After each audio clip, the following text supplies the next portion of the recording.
In February 1945, the black volcanic sands of Iwo Jima became one of the most brutal battlefields in U.S. Marine Corps history.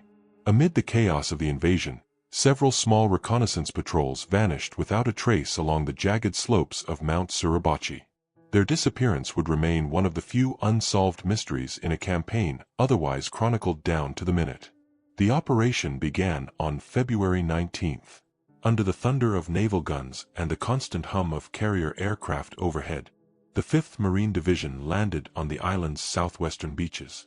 The objective was clear: seize Mount Suribachi and cut the island in half, denying Japan a key early warning station for U.S. bombing runs over Tokyo. But beneath the surface, Iwo Jima was a fortress, an elaborate system of tunnels, chambers, and concealed firing positions carved into volcanic rock. The Japanese had prepared for months, creating what General Kuribayashi described as a defensive labyrinth of the dead. By the second day, the Marines discovered that traditional tactics were nearly useless. Every ridge concealed hidden pillboxes, and every advance brought sniper fire from unseen angles. In this shifting hellscape, small recon teams were sent ahead to chart cave entrances and enemy strongpoints. One such patrol, led by Sergeant William H. Miller of Company G, 28th Marines, left their position near the base of Suribachi at dawn on February 21st. 6 men went in, none returned. At first, their absence drew little attention. Communication failures were common, and patrols often went silent for hours. But by evening, the radioman from a nearby platoon reported hearing faint, distorted transmissions, Miller's call sign, repeated twice, followed by static. Search teams dispatched that night found only footprints leading toward a narrow ravine filled with sulfur steam vents, the ground so hot that boots melted within minutes. Beyond that, the trail vanished into the mist. The next morning, another patrol from the 26th Marines went missing in almost the same area. This time, the company commander personally led a recovery effort, equipped with flamethrowers and demolition charges to clear the caves. They found no bodies, no weapons, and no signs of struggle. What they did find were strange drag marks, long, parallel grooves disappearing into a collapsed tunnel mouth. The cave was too unstable to enter. In his field journal, one surviving sergeant from a nearby platoon wrote a chilling line: "The island breathes like it's alive." It was a description of the way the vents expelled hot air and smoke from underground, but in the context of the missing men, it carried a deeper unease. Some Marines began to whisper that the island itself was swallowing their brothers whole. Commanders, aware of the growing tension, ordered silence on the matter. Historically, such disappearances were not unheard of in Pacific warfare. The Japanese often constructed multi-level tunnels, some reaching over 70 feet deep, designed for ambush, retreat, and concealment. Many were uncharted even by the defenders themselves, sealed by bombardment or geological shifts. In the words of one engineer, you could walk 100 feet underground and come out in another war. The human toll was immense. The volcanic terrain shredded feet and equipment. The air reeked of sulfur and cordite. Corpsmen struggled to find wounded under layers of ash and smoke. "It wasn't the enemy you feared," one veteran later recalled. "It was the ground. It moved, it burned, it ate men whole."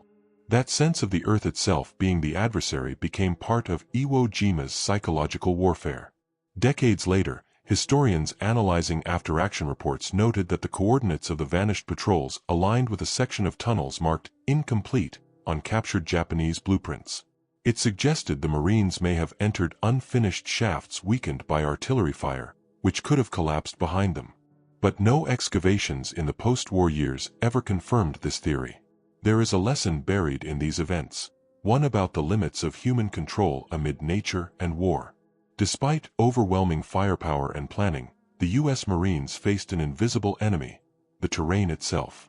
Their losses remind us that even in modern warfare, the smallest unit can disappear into the fog of battle without explanation, leaving behind only silence and questions. As the sun set over the smoking peak of Suribachi, the search for Miller's men was quietly suspended. Officially, they were listed as MIA. Unofficially, their disappearance became an unspoken warning passed between units.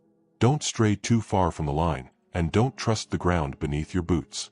The mountain would soon fall, but the mystery of those missing patrols would linger, echoing through the vents and tunnels long after the guns fell silent. By the third week of February 1945, Mount Suribachi was surrounded, yet the mystery of the vanished patrols continued to gnaw at the Marines of the 5th Division. The official line was simple: enemy ambushes, cave-ins, or disorientation in the dense volcanic fog. But among the men, the disappearances had become something else. A whisper that the island itself was claiming them, one patrol at a time. Commanders, determined to maintain discipline, treated the matter as a tactical problem. Intelligence suggested that remnants of Major General Kuribayashi's forces were still operating within the mountain's tunnels, using hidden trapdoors to ambush isolated Marines. The 5th Marine Division's combat engineers, men from the 31st Seabees and 133rd Naval Construction Battalion, were ordered to map and seal every opening along Suribachi's southern slope. They carried demolition charges, flamethrowers, and bulldozers fitted with steel plows, their mission as perilous as any front-line assault. On February 23, while the iconic flag was raised atop Suribachi's summit, another scene unfolded below, far from the cameras and cheering. A recovery team from the 28th Marines entered a recently discovered tunnel system that matched the last known coordinates of Sergeant Miller's missing patrol. Inside, they found discarded ration cans, a smashed field radio, and boot prints leading deeper into darkness. Then, the tunnel abruptly ended in a wall of collapsed rock. The engineers marked it for demolition, but before they could set the charges, a faint metallic tapping echoed from somewhere beyond the rubble. For nearly 2 hours, they listened. The pattern was irregular, sometimes 3 knocks, sometimes 1. Morse code specialists were called in, but the signals defied translation. Some insisted it was just rocks shifting under pressure. Others swore it was deliberate. The tapping stopped only when the demolition team detonated the charge, sealing the cave permanently. The men emerged shaken. In the after-action report, the incident was summarized in one line: no enemy contact. Structural instability noted. Section closed. Meanwhile, Japanese prisoners taken during the mop-up operations were interrogated for information on the tunnel system.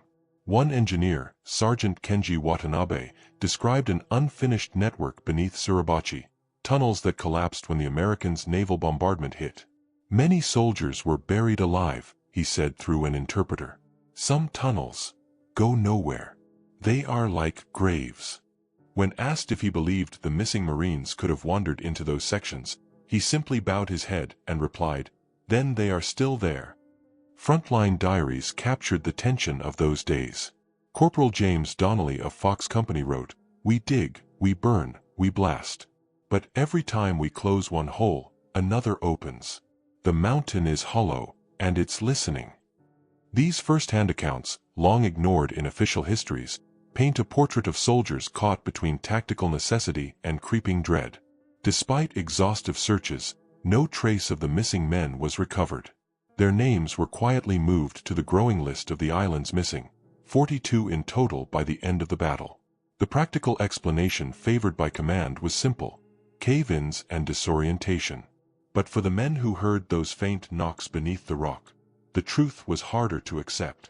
Some began to question whether the missing Marines had found an unknown section of the tunnel network, one that led deeper than any map suggested. From a modern perspective, the case underscores the brutal complexity of Iwo Jima's underground warfare. The Japanese had constructed over 16 miles of tunnels, with ventilation shafts disguised as natural vents and interlocking chambers designed to survive even the heaviest bombardment. "You weren't fighting men," one Marine later said. "You were fighting a mountain full of ghosts." He didn't mean it literally, only that the enemy could appear, vanish, and strike again without warning. As the battle raged on, the search for the missing patrols became secondary to survival. Each company was losing men faster than replacements could arrive. Commanders ordered all patrols to operate in pairs, limiting movement beyond marked safe zones. Yet the unease remained, particularly at night, when distant thuds and the faint hum of air through the vents seemed to mimic breathing. In the closing days of February, one final entry appeared in the logbook of a signal operator stationed near the base of Suribachi: "Heard static on Miller's frequency again. 3 clicks. Could be interference. Or something else. No one ever confirmed what he heard, but his note would later draw the attention of post-war investigators. The mountain had been captured, the flag raised, and the island declared secure. But for those who fought in its shadows, Iwo Jima remained unfinished business. The question was no longer just how the Marines had disappeared, but whether anyone had truly stopped listening for them. In the days following the fall of Mount Suribachi, Iwo Jima was declared secure. But the men on the ground knew better. The Japanese defenders had simply gone to ground, literally, disappearing into the labyrinth of tunnels that honeycombed the island. And amid that uneasy calm, strange transmissions began to echo through the Marine Corps' field radios, voices calling for help using call signs that shouldn't have existed anymore. By March 3rd, the Marines were advancing northward toward Motoyama Airfield No. 2, mopping up resistance that fought to the last man. But at the signal post near the base of Suribachi, communications officers began logging irregular bursts of Morse code and faint voice messages. The content was chillingly familiar. Requesting extraction. Miller team pinned. Coordinates 215 south. The problem. Those coordinates pointed directly to the area already cleared and sealed, a zone where no U.S. forces remained, and where Sergeant Miller's patrol had vanished nearly 2 weeks earlier. At first, the transmissions were dismissed as enemy deception, perhaps captured radios being used to lure Marines into ambushes. But the signal patterns were distinctly American, matching the operating habits and speech patterns of Marine field operators. Lieutenant Charles Dempsey, a communications officer from the 27th Regiment, documented one instance in his log. Voice transmission received at 2,120 hours. Identified as Sergeant Miller. Static heavy. Repeating message, still underground. Need air. Signal terminated abruptly. Efforts to trace the source led nowhere. Direction-finding equipment placed the origin somewhere beneath Suribachi, but the readings were inconsistent, bouncing between known tunnel sections and collapsed caverns. Radio operators grew reluctant to mention the incidents in official reports, fearing reprimand or ridicule. Yet many quietly kept notes, later found among personal papers after the war. The engineers working to seal off the tunnels began hearing the same things. As they pumped in gasoline and explosives to neutralize remaining Japanese positions, faint voices sometimes carried through the vents, shouted words in English, then silence.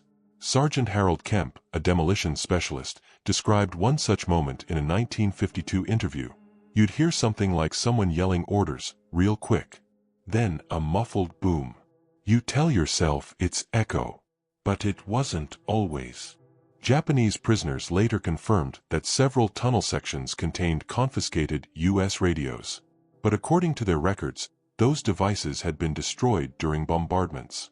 There was no mention of using them to mimic American signals. Still, suspicion grew among officers that rogue transmissions were being made by surviving enemy units trying to sow confusion among the troops. The countermeasure was swift. Strict radio silence policies and signal encryption across all field units. Even so, the mysterious messages persisted intermittently until mid-March, when the island's last organized resistance ended. For historians, these reports became a point of fascination. Were the transmissions mere artifacts of atmospheric interference, a quirk of equipment amid volcanic static? Or were they something more human, desperate attempts from trapped Marines still fighting to be heard? One decoded log from the Navy's Signal Intelligence Archive contains a haunting annotation beside an intercepted broadcast, believed to be U.S. origin. Impossible. Frequency belonged to deactivated unit. From a modern standpoint, the mystery highlights how chaotic and fragile communication was in WWII's Pacific Theater. The combination of heat, mineral interference, and unshielded transmitters often produced phantom signals. Yet, the consistency of these Miller messages, as later researchers called them, defied easy explanation.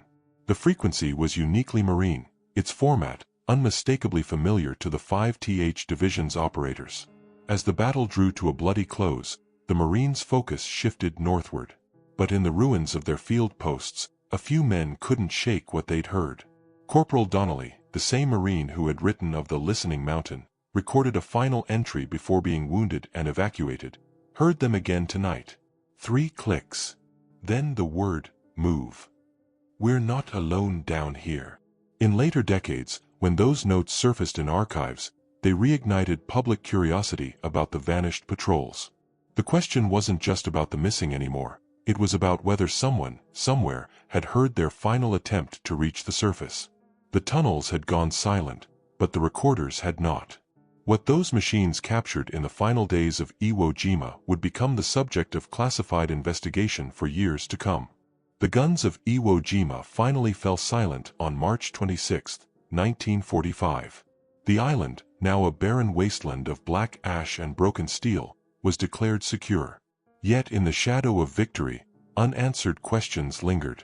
The official casualty list showed more than 6,800 Americans dead, but among them were those whose bodies were never found, men who had vanished without trace amid the labyrinth of Suribachi's tunnels. Their disappearance troubled not only their comrades but also the intelligence officers who would later return to the island seeking answers. In the months following the battle, the U.S. Army's Military Intelligence Service initiated a post-capture survey. The aim was to locate any surviving Japanese officers, gather tactical intelligence, and assess the island's tunnel systems for possible use in future Pacific operations. But behind those stated goals lay another motive: to resolve the reports of missing Marine patrols and unexplained radio transmissions. Teams of engineers, accompanied by interpreters and naval intelligence officers, began excavating sealed tunnel entrances along Suribachi's southern base, the same region where Miller's team had disappeared. They expected to find remnants of the Japanese garrison, equipment, documents, perhaps even unburied remains. What they found instead was stranger. The first few tunnels contained discarded ammunition, burned-out lamps, and collapsed chambers. But further in, one chamber showed signs of recent human activity: tattered U.S. uniforms, canteens, and a field pack marked H. Donovan, USMC. Donovan had been listed missing alongside Miller. Yet, no remains accompanied the gear. It was as though the men had simply removed their packs and walked deeper into the earth. A Japanese officer captured near the northern end of the island was questioned about the tunnels under Suribachi. His answers were cryptic. "There were places even we did not go," he said through an interpreter. "Old lava tunnels, not of our making. Dangerous. The Americans who entered them, we never saw again." Intelligence officers dismissed the statement as superstition or deliberate misinformation. Still, the testimony was noted in the report, underlined twice, and marked unverified. By May 1945, as the Pacific War shifted toward Okinawa, the inquiry into Iwo Jima's disappearances was quietly shelved. But the unease persisted among those who had served there. During the occupation of Japan later that year, a classified appendix to the official Iwo Jima after-action report was compiled by the Office of Naval Intelligence, ONI. It referenced unexplained subterranean movement detected via seismic monitoring, southwest Suribachi sector. The entry ended abruptly with the notation, "Activity ceased after May 3rd. No further excavation authorized." Years later, declassified fragments of correspondence between Marine Corps Command and ONI hinted that certain findings were deliberately withheld from the public record. Some of the sealed caves, it seems, were not empty, but contained evidence of structures inconsistent with known Japanese engineering. Whether these were natural formations or experimental fortifications remains uncertain. The reports describing them were redacted, their photographs labeled restricted. Among veterans, rumors spread of officers who had been ordered to destroy specific sections of the tunnel network before the press could visit the island. One bulldozer operator from the 31st Seabees, interviewed in 1968, recalled being told, "Don't open it, don't look in. Just bury it." He followed orders, but the memory haunted him for decades. "There was something down there," he said. "Something they didn't want us to see." To this day, historians debate whether those post-battle excavations uncovered anything more than the remnants of a brutal fight. The fog of war, compounded by secrecy and confusion, left ample room for speculation. But the archival silence surrounding those operations speaks volumes. When documents vanish, they often take truth with them. Emotionally, the toll was lasting. Families of the missing Marines received the standard telegram, "Your son is missing in action and presumed dead." There were no details, no remains, no closure. For many, the phrase "presumed dead" was an open wound that never healed. "They died twice," one survivor later said, "once on that island, and once when history forgot them." In the end, the island of Iwo Jima was transformed into a symbol of victory and sacrifice. Yet, beneath its hardened surface lay chapters deliberately left unwritten. The mountain had given up its strategic value, but not its secrets. What those intelligence teams found, or were told to forget, would resurface years later in documents that bore a new code name, Operation Smoke Veil. In 1951, 6 years after the battle, Iwo Jima was once again under American control. This time not as a battlefield, but as a strategic base for the newly formed U.S. Air Force. The Korean War was underway, and the island's airfields were being restored for refueling and emergency landings. Yet when geologists and military engineers began their surveys, they uncovered more than volcanic stone and rusted ordnance. Beneath the surface, the ghosts of 1945 seemed to stir once again. A joint U.S. Geological Survey and Marine Corps engineering team arrived on Iwo Jima that spring to study its unique volcanic activity. While mapping the network of lava tubes under Mount Suribachi, one group broke into a sealed chamber that had been buried since the war.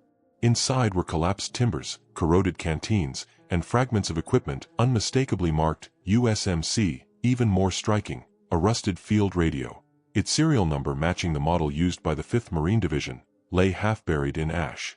But there were no human remains. No bones. No trace of who had used it.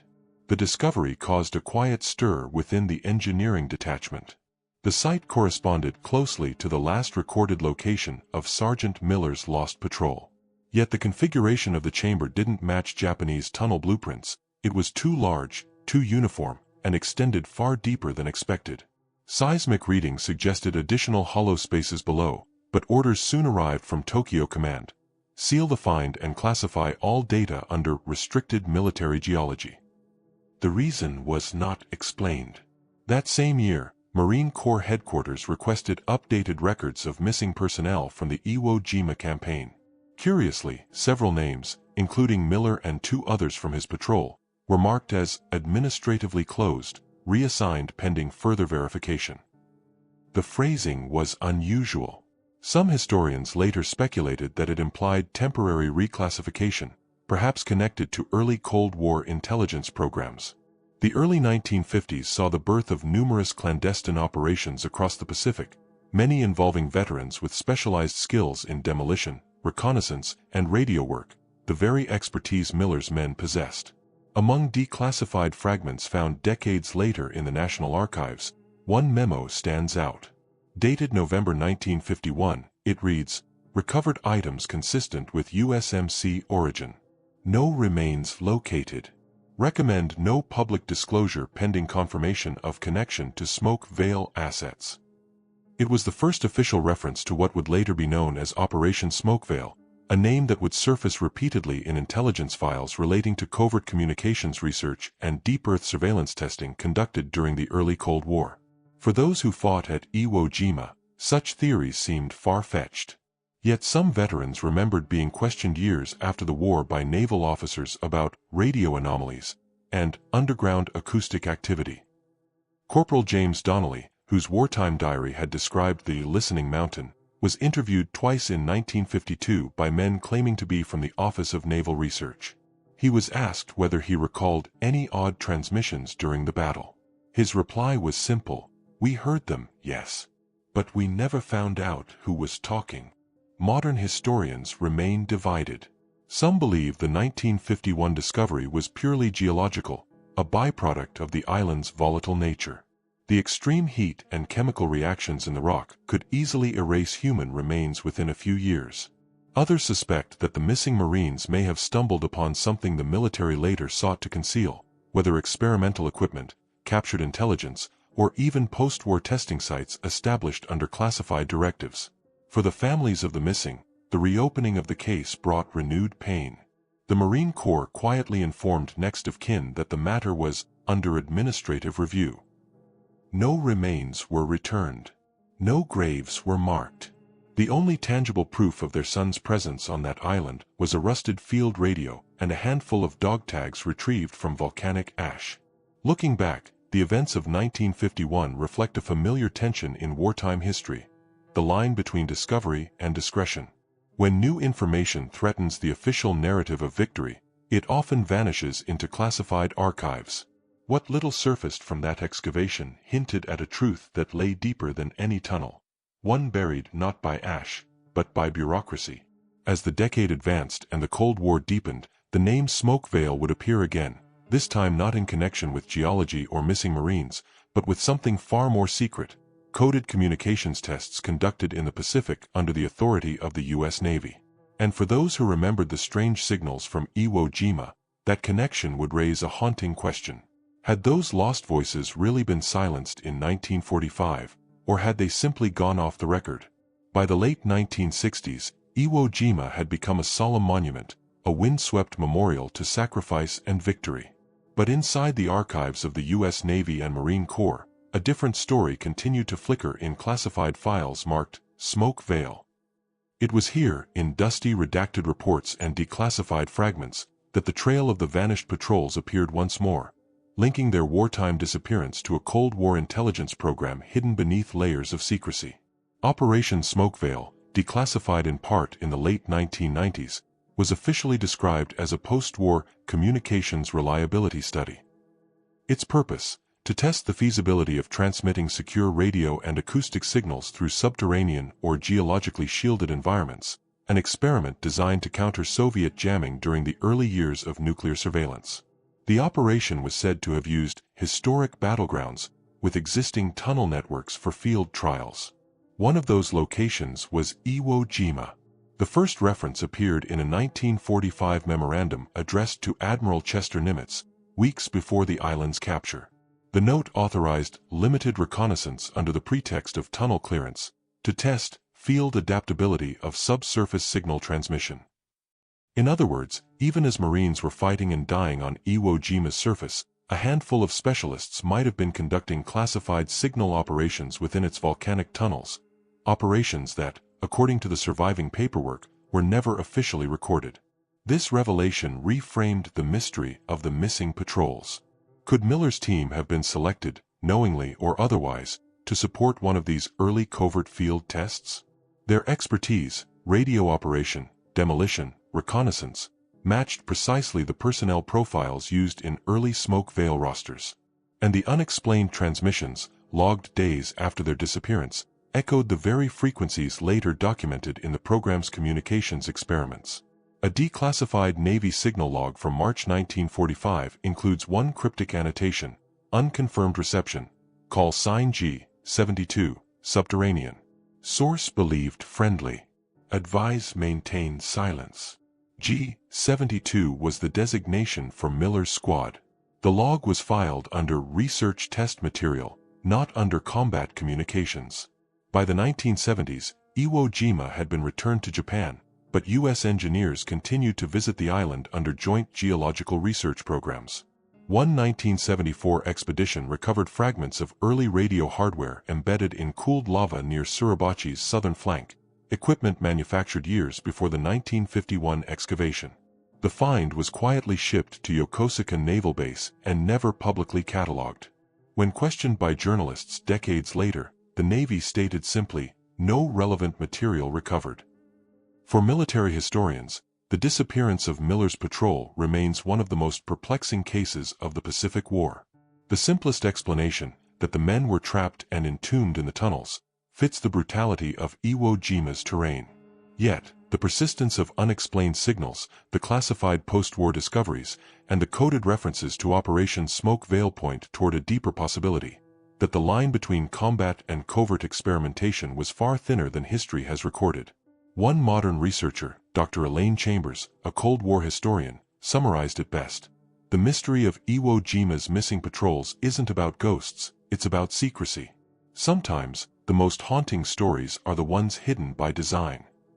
Her team's review of declassified Navy files concluded that Smoke Veil had used data, collected in theater, 1945, suggesting that portions of the project originated not after the war, but during it.